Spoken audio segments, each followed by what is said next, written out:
Azad Kashmir election का दूसरा मरहला 21 हलकों में पोलिंग कल होगी। मुजफ्फराबाद डिवीजन की 9 और मुहाजिरीन की 12 नशिस्तों पर वोट डाले जाएंगे। Chairman Peoples Party Bilawal Bhutto Zardari कहते हैं, कश्मीर के आवाम को वही हुकूक दिलवाना चाहता हूं जो हर पाकिस्तानी को हासिल हैं। उनमें सबसे पहले हक हाकमियत है। हक हाकमियत के लिए कल तीर पर मोहर लगाएं। कश्मीर की हुकूमत और मुस्तकबिल के फैसले कश्मीर के आवाम करें।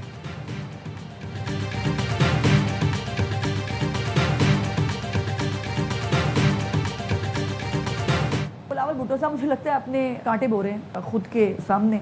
इस किस्म के टेम्परमेंट का बंदा जिसको बात करने का लिहाज नहीं है। मिसाक जमहूरियत हुआ था, खुदा बख्शे उस मिसाक जमहूरियत को, जो मुझे लगता है अब तो रोन दिया उन्होंने अपने पैरों के नीचे। उसमें हमें जवाब कभी देना पड़ जाता है जब इस तरह की बात की जाए। 80% उनकी बातों को इग्नोर करते हैं।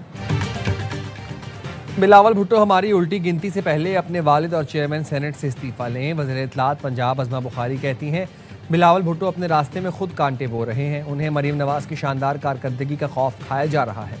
ऐसा नहीं हो सकता ये हमारे बड़ों की तौहीन करें और हम बिल्कुल चुप बैठे रहें। हमें अभी तक क़यादत ने रोका हुआ है, वरना बहुत अच्छा जवाब देते।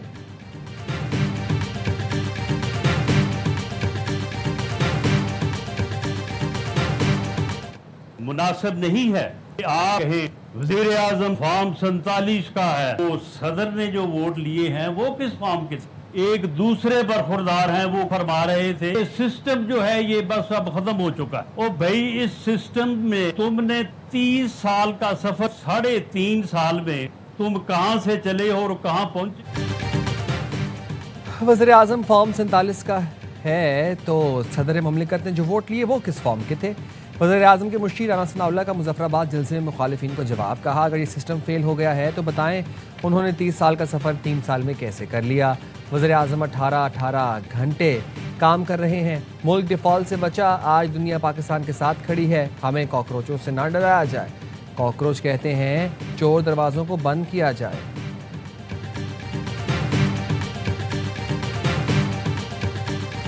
पाकिस्तान में एडमिनिस्ट्रेटिव बुनियादों पर नए एडमिनिस्ट्रेटिव यूनिट्स की जरूरत है। हम तो बहुत पहले से कह रहे हैं, अब ये हमारी ख्वाहिश नहीं है, पाकिस्तान चलाने की मजबूरी है। जहां जहां इस हवाले से आवाज उठेगी हम उसकी तायीद करेंगे। इंतज़ामी यूनिट्स बनाना ख्वाहिश नहीं रही बल्कि पाकिस्तान चलाने के लिए मजबूरी बन गई। MQM के रहनुमा मुस्तफ़ा कमाल कहते हैं 1951 में मुल्क की आबादी 3 करोड़ 70 लाख थी, जो तो पाकिस्तान के 4 सूबे थे। आज 25 करोड़ हो गई है, तब भी 4 सूबे हैं।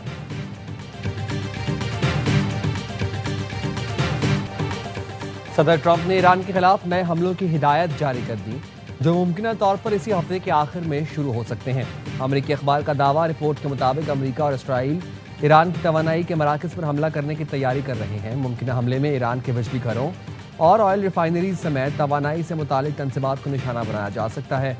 अमरीकी सदर डोनाल्ड ट्रंप कहते हैं ईरान बस गुस्सा दिलाता है, झूठ बोलता है और हकायक तोड़ मरोड़ कर पेश करता है। इस पर एतमाद कम होता जा रहा है। हम ईरान पर बहुत सख्त हमले करेंगे। एक वक्त आएगा जब वो कहेंगे हम अब मजीद बर्दाश्त नहीं कर सकते।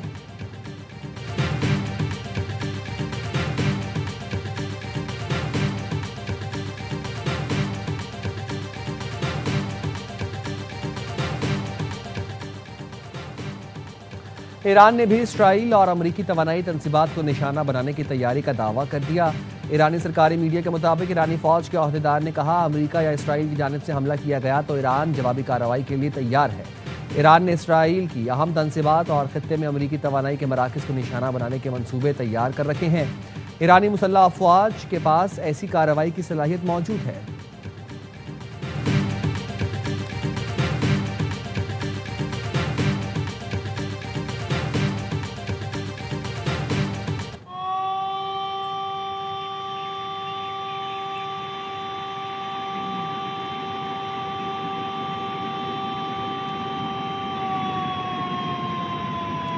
इस्लामाबाद में मूसलाधार बारिश के बाद रावल डैम के स्पिलवेज खोल दिए गए। रावल डैम में पानी की सतह 1748 फुट तक पहुंचने पर स्पिलवेज खोले गए।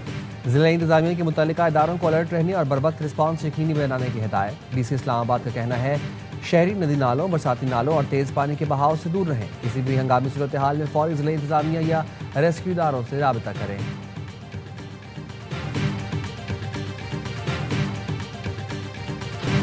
पाकिस्तान का नौजवान बाशऊर है। मोहसिन नकवी के बयान से नौजवानों में मायूसी नहीं फैलेगी, बल्कि वो कहेंगे कि देर आई दुरुस्त आए।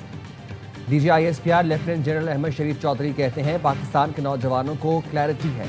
हम इस उम्र में इतने क्लियर नहीं थे जितने वो हैं। दुनिया के हालात देखकर उन्हें रियासत की अहमियत का मुझसे और आपसे ज़्यादा अंदाज़ा है। वो पाकिस्तान से मोहब्बत करते हैं, उन्हें पाकिस्तान पर यकीन है। उन्हें पता है पाकिस्तान के सिवा उनकी पहचान है ना इज्जत। उन्हें क्या चैलेंजेस दरपेश हैं वो जानते हैं और वो बेहतर तब्दीली के ख्वाहिशमंद हैं। आबादी के लिहाज से आज का नौजवान ही सबसे बड़ा स्टेक होल्डर है। अगर तब्दीली पर बहस हो रही है तो इससे नौजवानों के हौसले टूटे, नाउम्मीद कम हुई।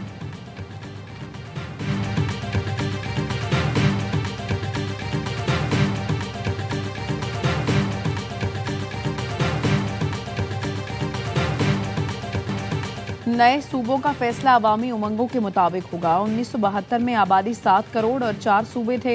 आज आबादी 25 करोड़ हो चुकी। ये आबादी 3 से 4 गुना बढ़ गई और वही 4 सूबे हैं। DGISPR की press conference, lieutenant general Ahmed Sharif Chaudhry ने कहा, गवर्नर्स का अमल जुमूद का शिकार नहीं रह सकता। वक्त के साथ टेक्नोलॉजी, आबादी और रियासती ज़रूरियात में तब्दीली आती रहती है। आवाम की ख्वाहिशात ही सबसे अहम हैं। मुल्क को दरपेश मुतादिद मसाइल का हल मौसर हुक्मरानी और बेहतर इंतज़ामी निज़ाम से जुड़ा हुआ है। पाकिस्तान की सिक्योरिटी के लिए गुड गवर्नेंस इंतहाई अहम है।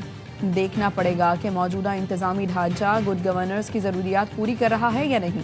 मसाइल हल नहीं हो रहे, इसका मतलब है अच्छी हुक्मरानी के लिए कुछ करना पड़ेगा।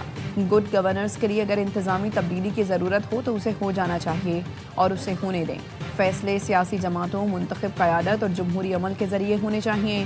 काबिल एहतराम सियासतदानों समेत तमाम पार्टियों की ख्वाहिश है मसाइल हल हो। बेहतर तर्ज हुक्मरानी की ज़रूरत है और हम बरसों से इसकी निशानदेही कर रहे हैं। पाकिस्तान को बेहतर इंतज़ामी निज़ाम की जानिब बढ़ना होगा।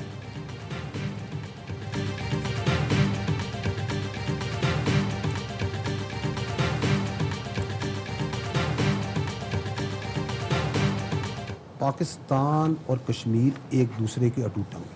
कश्मीर पाकिस्तान की शहरत था, है और रहेगा। तो there is only one voice that comes from Pakistan कि कश्मीर बनेगा Pakistan. And only one voice that comes from Kashmir, Pakistan हमारा है, हम पाकिस्तानी हैं, हम पाकिस्तानी हैं, पाकिस्तान हमारा है। Nothing can change. Kashmir Pakistan की शहरत था, है और रहेगा। कश्मीर से आज भी एक ही आवाज़ उठती है कि पाकिस्तान हमारा है और हम पाकिस्तानी हैं। तर्जुमान फ़ौज पाकिस्तान ने कहा, पाकिस्तान का सबसे लाडला बच्चा कश्मीर है। कश्मीरी चाहे यहाँ का हो वहाँ का हो, वो कहता है कि मेरी जान पाकिस्तान है।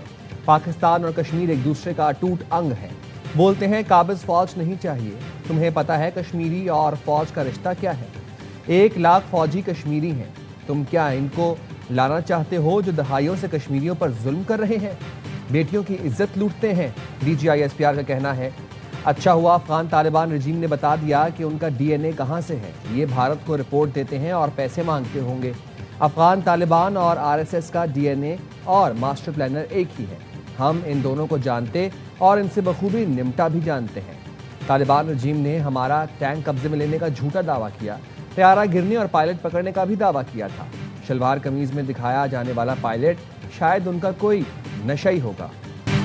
आर्टिकल 5 वाज़ेह करता है, वफादारी सिर्फ रियासत से होगी। हार्ड स्टेट का मतलब रियासत के साथ गैर मशरूत वफादारी है। क्या हम हार्ड स्टेट हैं? नहीं, इसका हरगिज़ मतलब नहीं। मिलिट्री रियासत चला रही है। DGISPR lieutenant general Ahmed Sharif Chaudhry ने मीडिया ब्रीफिंग में कहा, बातचीत का रास्ता ख़त्म हो गया। दहशतगर्द रियासत के सामने ना झुके तो भरपूर जवाब दिया जाएगा। तर्जुमान पाक फ़ौज ने बताया, रवा साल 40,000 इंटेलिजेंस बेस्ड ऑपरेशन हुए। 2084 दहशतगर्दों को जहन्नम वासिल किया गया। धमाकों के 28 वाक़यात हुए। बम धमाकों में ज़्यादातर अफगान शहरी मुलव्वस थे। रवा साल मजमूई तौर पर 819 शहादतें हुई। दहशतगर्दी में 303 फ़ौजी जवान शहीद हुए।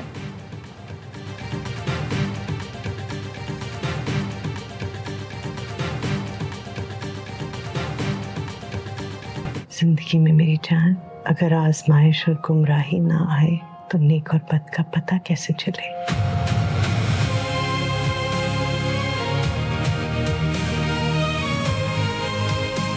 सारी जिंदगी पछताती रही हूँ मैं, सारी जिंदगी पछताती रहूंगी।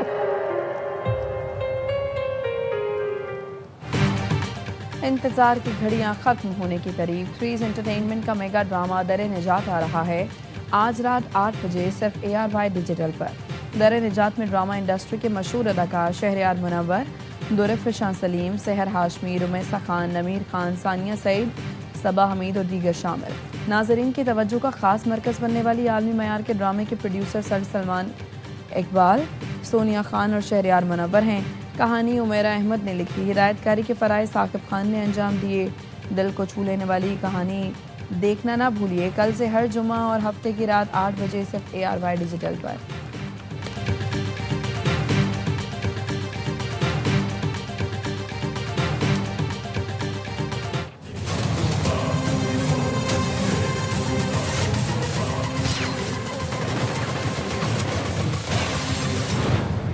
आगे मत बढ़ियो। अब आग लगेगी बस्ती। और ARY film, Salman Iqbal films और बिग बैंग फिल्म्स की पेशकश आग लगे बस्ती में दुनिया भर के बॉक्स ऑफिस पर 101 करोड़ रुपए का तारीखी संग मील अबूर कर लिया। फहद मुस्तफ़ा, माहिरा खान, ताबिश हाशमी और जावेद शेख की शानदार अदाकारी को दुनिया भर के मदाहों ने बेहद सराहा। फिल्म ने पाकिस्तान के साथ साथ ओवरसीज मार्केट्स में भी रिकॉर्ड कारोबार किया। दुनिया भर से 101 करोड़ रुपए का बिजनेस करके फिल्म ने ARY फिल्म्स के तमाम साबिका बॉक्स ऑफिस रिकॉर्ड्स तोड़ दिए। फिल्म की कामयाबी पाकिस्तानी सिनेमा इंडस्ट्री के लिए एक और बड़ा तारीखी संग मील साबित हुई।